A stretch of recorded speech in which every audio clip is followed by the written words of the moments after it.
Olá pessoal, estamos de volta na continuidade do raciocínio da nossa aula passada e vamos falar sobre os esforços para a apropriação dos conceitos de marketing no Brasil. Marketing, no mercado como um todo, hoje ele é um termo intraduzível. Hoje se admite o uso da expressão sem tentativa de tradução. Mas no passado nem sempre foi assim. Vários mercados do mundo tentaram, e surgiram aí várias expressões bem curiosas, tá?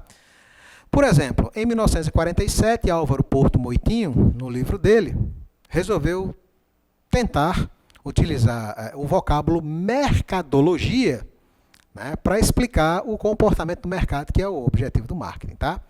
O termo comercialização, por exemplo, ele foi utilizado pela primeira vez em 1955 no Diário de Propaganda, que era um jornal bem antigo, que circulava no mercado.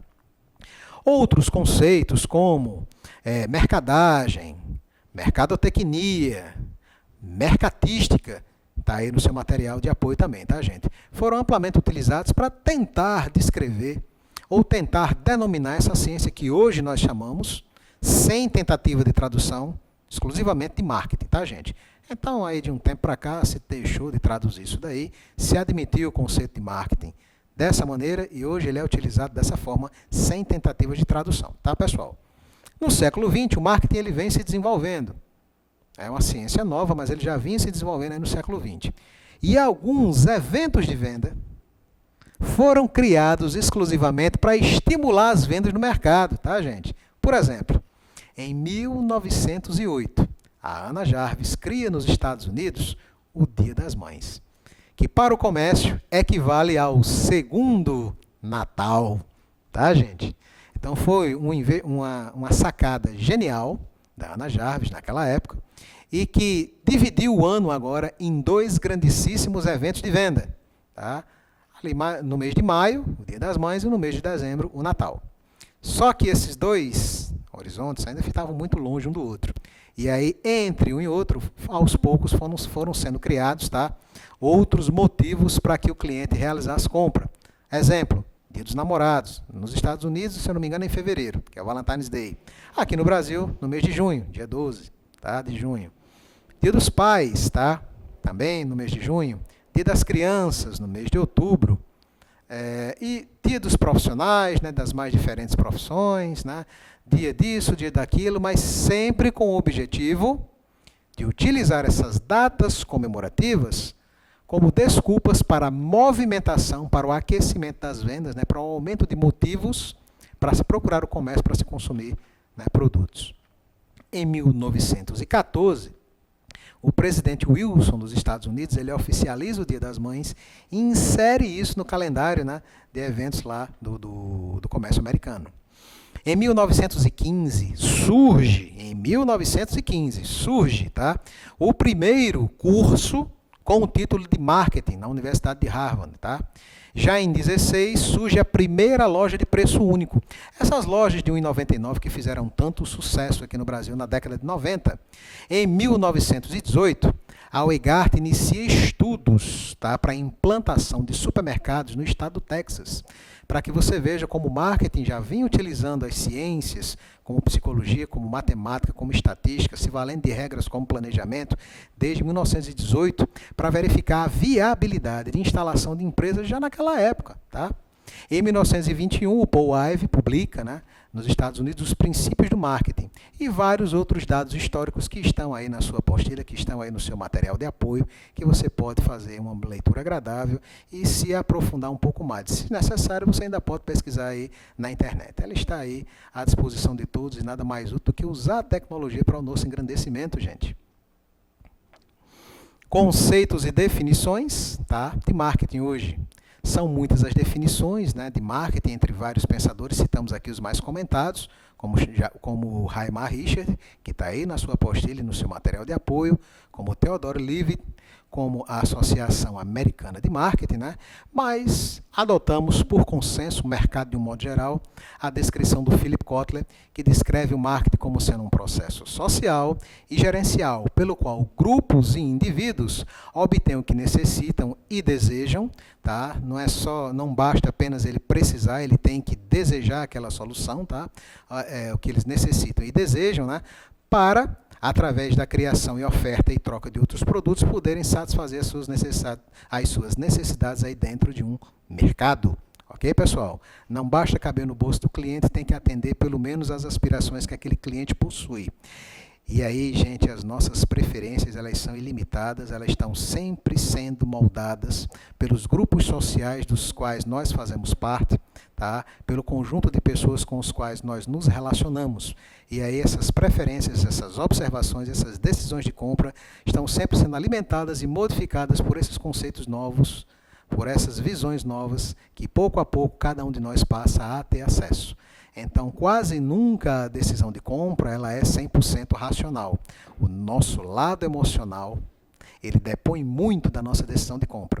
E precisamos ser um pouquinho aí de psicólogos também para entender essas emoções que o cliente possui, essas aspirações que o cliente traz consigo, tá?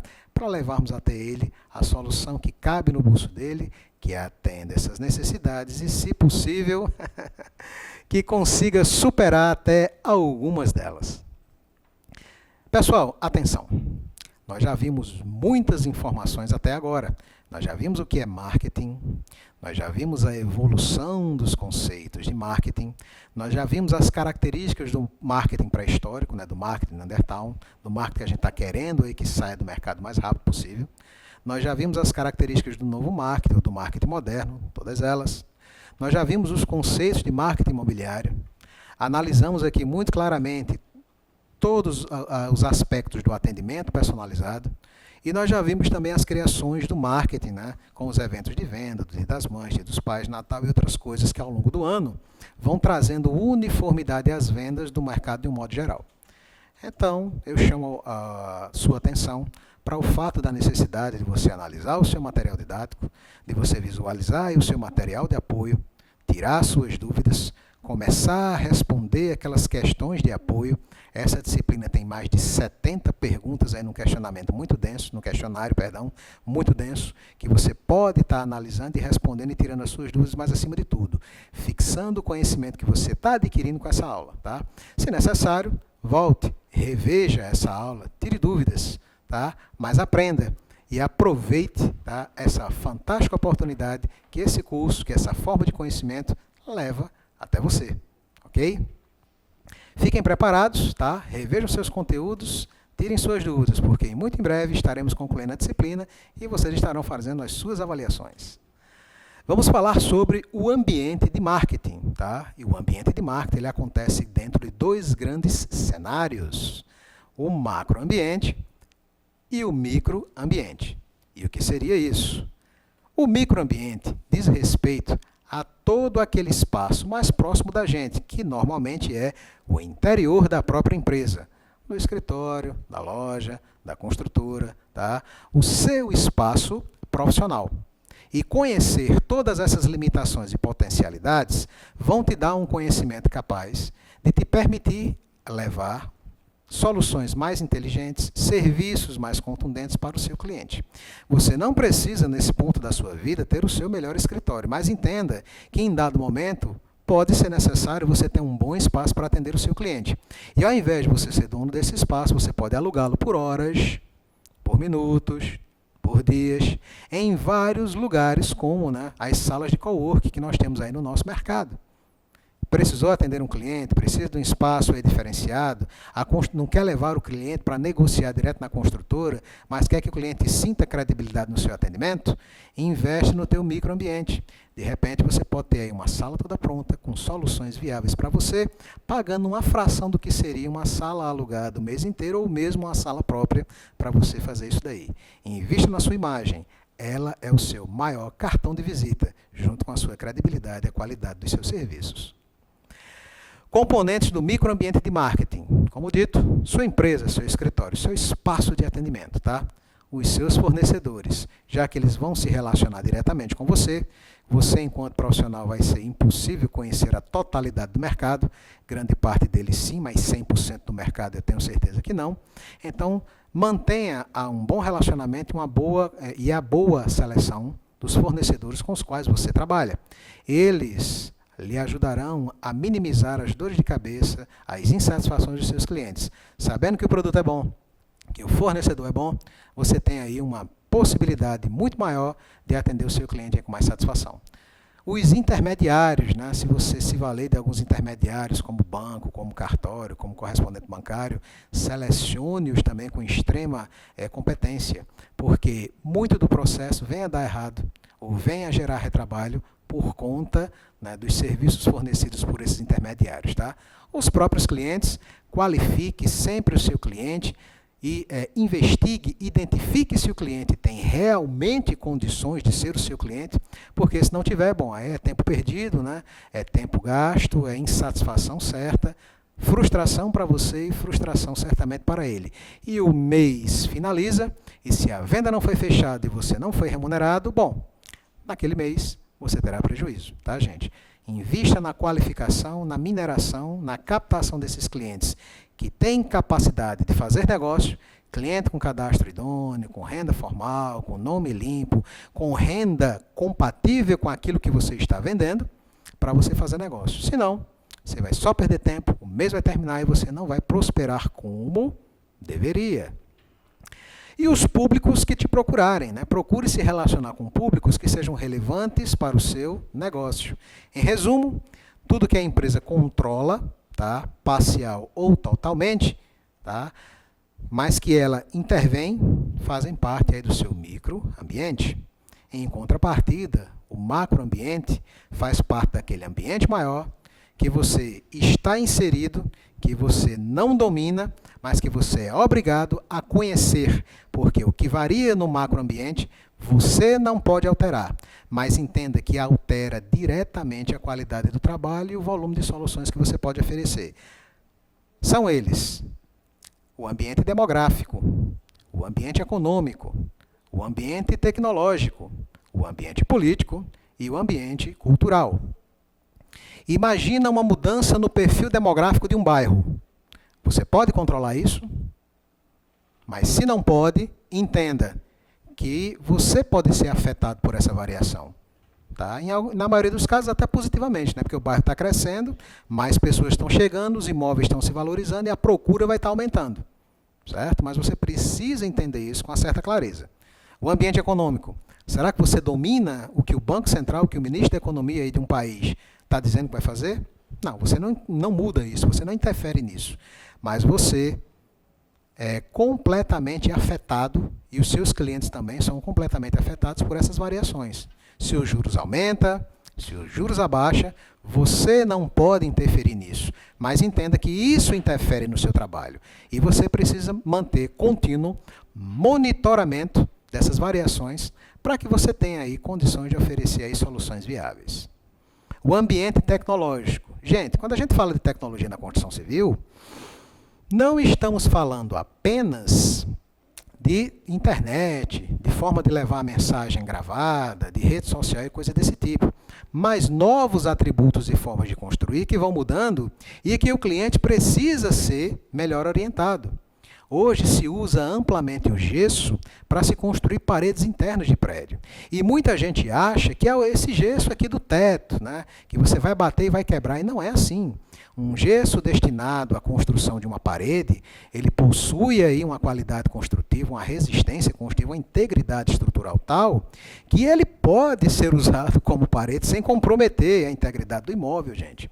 Mas aí, muitas vezes, a gente leva o cliente para lá e diz, não, eu não quero trabalhar com aquele construtor, porque ele usa gesso nas paredes, ele usa drywall, que é uma outra tecnologia, ele usa steel frame, que é uma outra tecnologia, ele trabalha com blocos de concreto, que é uma outra tecnologia, ao invés do tijolo de cerâmica tradicional, ele só faz com tijolo estrutural, eu não quero, eu quero tradicional. Gente, você tem que entender disso daí, tá? Porque você não vai mudar, você não vai conseguir mudar a prática do construtor do imóvel.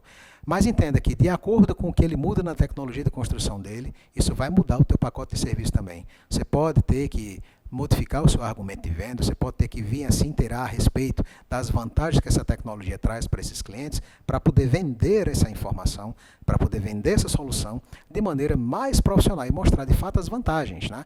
Porque na construção civil, que evolui, nada muda para prejudicar a qualidade da obra, muito pelo contrário, muda para trazer para a obra vantagens. Você tem que entender quais vantagens são essas para vender essa facilidade, esse pacote de benefícios para o seu cliente, tá? O ambiente político, o cenário político ele está sempre mudando, essas incertezas estão sempre aí presentes no mercado, e a decisão de compra de um imóvel não pode ser uma decisão, né, tomada só de ímpeto. Em muitos casos, o cliente vai se relacionar a vida inteira com essa decisão de compra, né? Ele vai passar a vida inteira morando lá. Então, vale a pena você, dentro desse cenário político, poder oferecer as soluções que tragam realmente satisfação pelo maior tempo possível para esses clientes, tá, gente? Por último, mais ou menos importante, o ambiente cultural, tá? Porque as preferências culturais, o nível de informações, tá? O nível de conhecimento, tá? De orientação, até o nível mesmo de instrução dos seus clientes, ele vai mudar demais. Você vai encontrar clientes muito técnicos, clientes muito leigos, tá? E você vai ter que entender o que cada cliente desse entende a respeito daquele produto para levar para ele a melhor solução.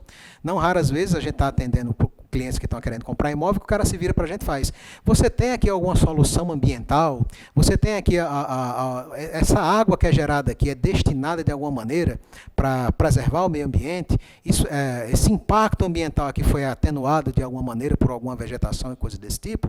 Por quê? Porque os valores e a cultura das pessoas mudam em função do tempo, em função da educação, da experiência de vida, e essas pessoas passam a introjetar isso às suas vidas e a dar a importância a isso. E muitas vezes o cliente já chega te cobrando até soluções ecológicas daqueles produtos que estão sendo construídos e levados até o mercado, tá? E alguns sim, já tem reaproveitamento de efluente, captação de água de chuva para manutenção das áreas comuns do prédio, como lavagem de fachada, como irrigação aí da vegetação que o prédio tenha, para lavagem aí de veículo e coisa desse tipo, né? Uso de placas solares para iluminação da área coletiva do prédio, instalação de Wi-Fi para acessar a internet por todo o prédio para dispensar aí a necessidade de percorrer cabo, tubulações elétricas embutidas, né, para dar aí menos impacto visual quando você estiver transitando nesses espaços, paredes com vidro ao invés da parede só com estruturas mais pesadas como alumínio, né?